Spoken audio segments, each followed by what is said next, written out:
Hi friends, how are you? In last video we have seen the topics thermodynamics, and from that topic we have studied the Clausius-Clapeyron equation. Now in this video we are going to study thermodynamic derivation of law of mass action. Now before dealing with that, we should know what is law of mass action. So law of mass action is nothing but, or it is stated that the rate of reaction is directly proportional to concentration of reactant or product of concentration of reactant at that instant. And according to that law of mass action,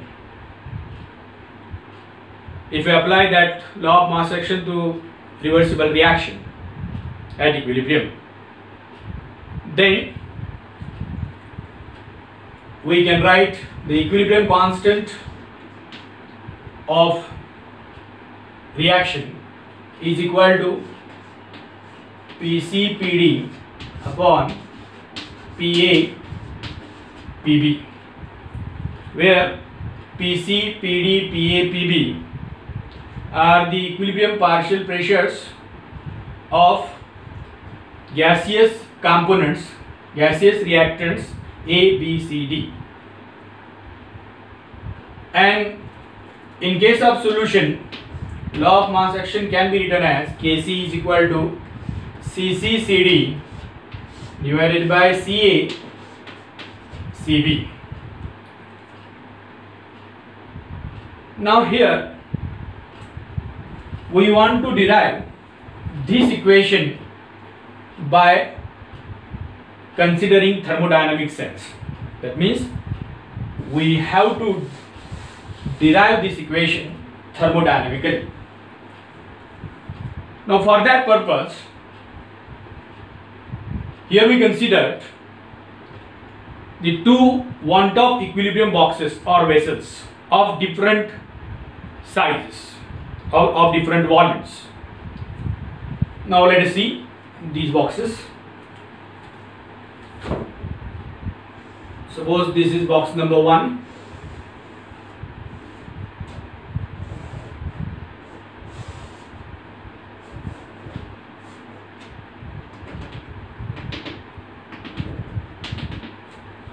And this is box number 2.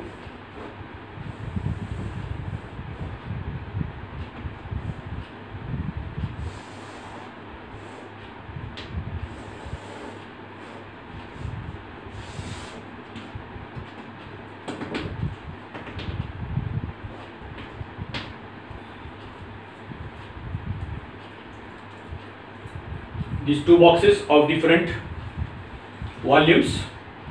The volume of each box is so large that removal or introduction of any component of the equilibrium mixture does not disturb the composition of the equilibrium mixture. Now these boxes are kept at constant temperature.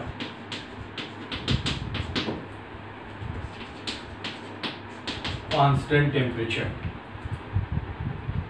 Now each box contains the 4 species of reactant and product.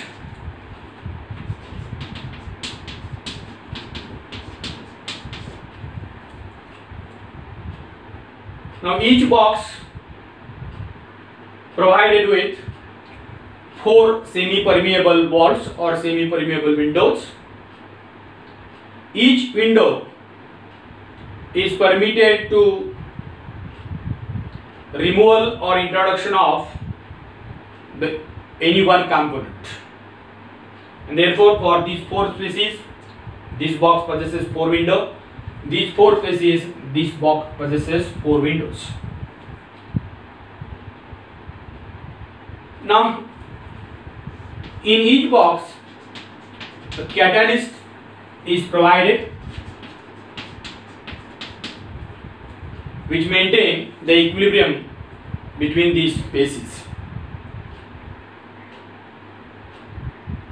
Now, the partial equilibrium, partial pressure of A, B, C, D in first box becomes PA, PB, PC, PD. That means equilibrium partial pressure of A is PA, equilibrium partial pressure of B is PB, and so on. And in this case, the equilibrium partial pressures P dash A, P dash B, P dash C, and P dash D.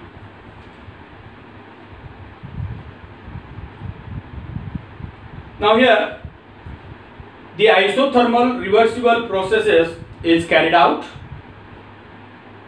and in general we know, in case of isothermal reversible process, the change in free energy becomes delta G is equal to RT ln P2 upon P1,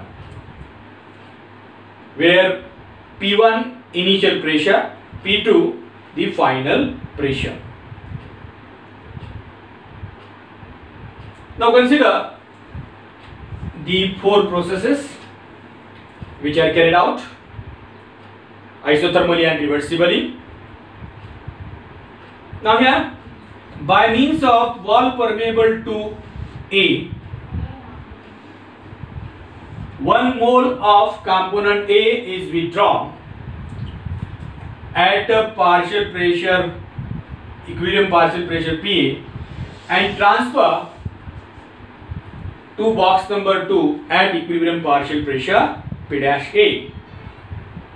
Now, during this transformation, the free energy change involved, and that free energy change involved is given as delta GA is equal to RT ln.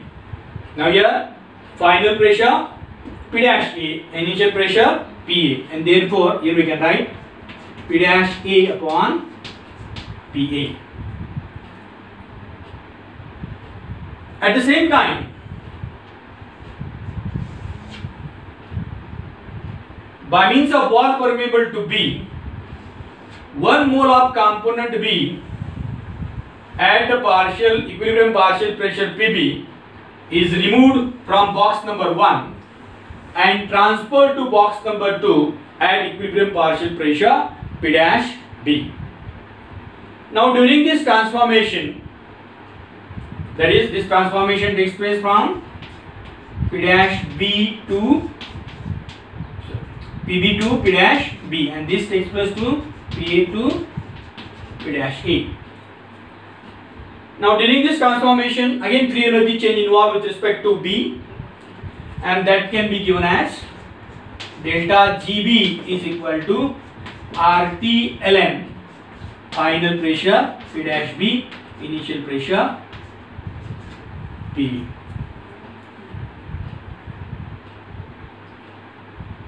Now backward process. Similarly, by means of wall permeable to C from box number 2, 1 mole of C is removed at equilibrium partial pressure P dash C and transferred to box number 1 at equilibrium partial pressure PC. Now during this transformation, pressure changes P dash C to PC, and therefore third free energy change involved, that is in a third step, the free energy change involved is delta GC is equal to RT ln PC upon P dash C. And at the same time, by means of wall permeable to D, 1 mole of component D at a partial pressure P dash D is removed from box number 2 and transferred to box number 1 at equilibrium partial pressure PD. During this transformation, free energy change involved with respect to D, and that free energy change can be given as delta GD is equal to RT ln PD upon P dash D.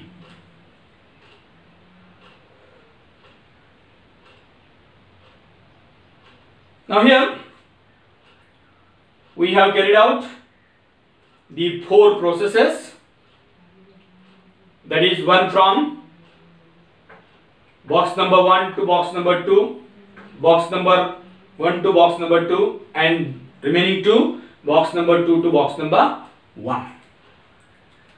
Now during this entire process, the total free energy change involved can be written as delta G is equal to delta GA plus delta GB plus delta GC plus delta GD. Now we have all these delta G's 1, 2, 3 and 4. That means from 1, 2, 3, 4 we can put these values in this equation, and therefore here we get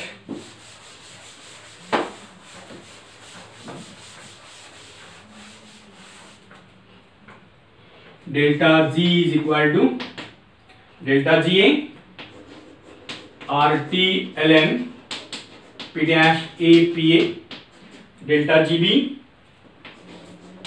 RT ln P dash B PB, delta GC RT ln PC upon P dash C, and delta GD RT ln PD upon P dash D. Now here equilibrium is involved, and what we know, at equilibrium delta Z is equal to 0. At equilibrium we can write delta G is equal to 0, and therefore this equation can be written as 0 is equal to RT ln P dash A upon PA plus RT ln P dash B upon PB plus RT ln PC upon P dash C plus RT ln PD upon P dash D.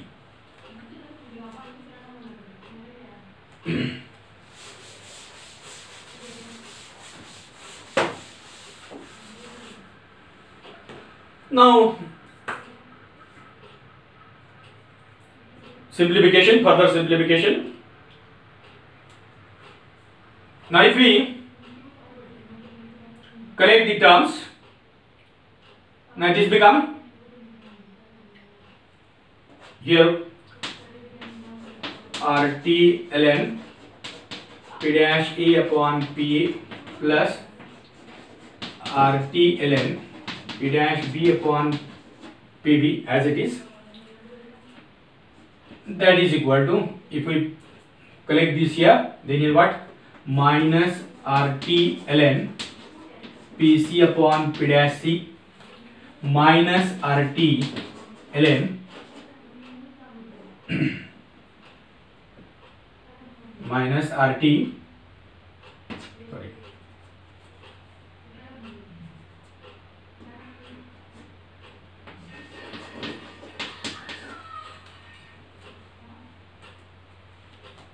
now this RT get cancelled if we divide throughout by RT, then this equation becomes now ln P dash A PA plus ln P dash B PB is equal to, now if we put this minus sign here, then what? ln, this become reverse, P dash C upon Pc plus ln P dash D upon Pd. Now if we remove this ln logs terms, both sides, it will do afterwards.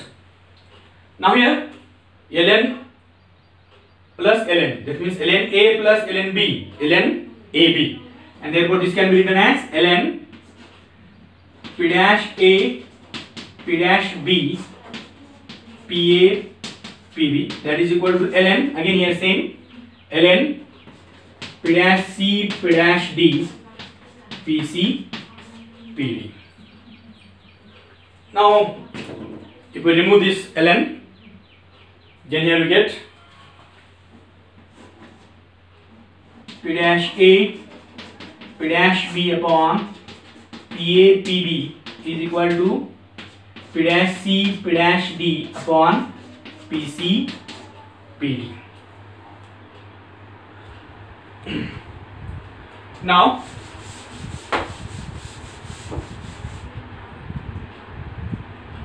if we rearrange this equation, if we collect dash terms and non-dash terms, then this will come here and this will come here, and therefore here we get PC PD upon PA PB, that is P dash C P dash D upon P dash A P dash B.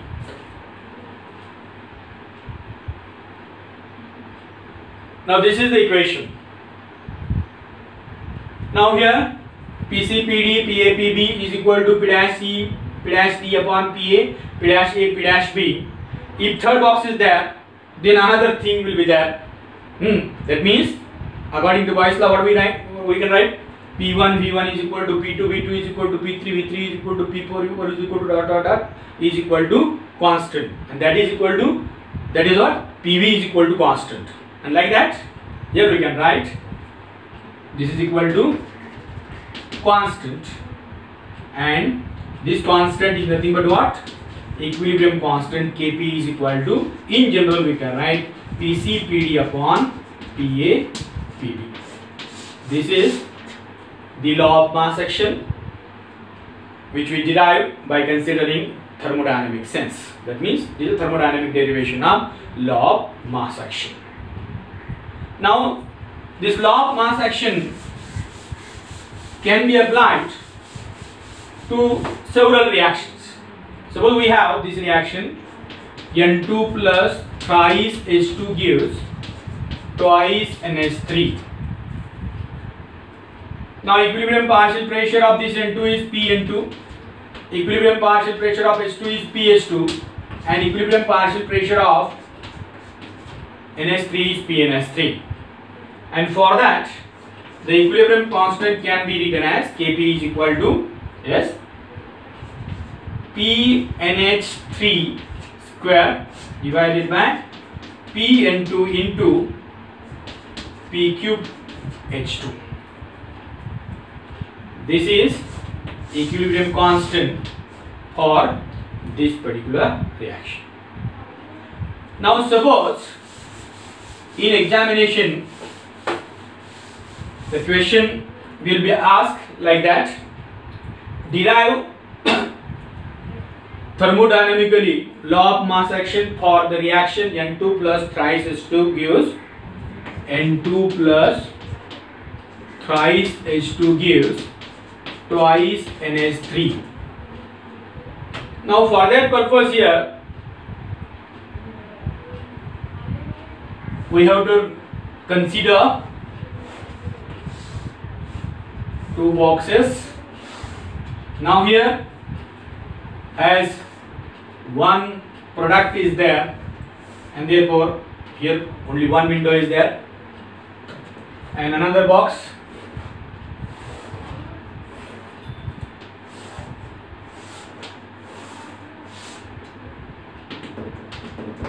now here N2 plus thrice H2 gives twice NH3. Here again N2 plus thrice H2 gives twice NH3. Pressure, here equilibrium pressure PN2, PH2, PNH3, and here equilibrium pressure P dash N2, P dash H2 and P dash NH3. Now this wall is permeable to N2, this wall is permeable to H2, and this wall is permeable to NH3. Similarly here. Now likewise, if we carried out the processes, of course 3 processes will be carried out, and by using the Gibbs free energy equation we can obtain the law of mass action equation. Now this is all about the thermodynamic derivation of law of mass action. Remaining part we will see in next video. Thank you.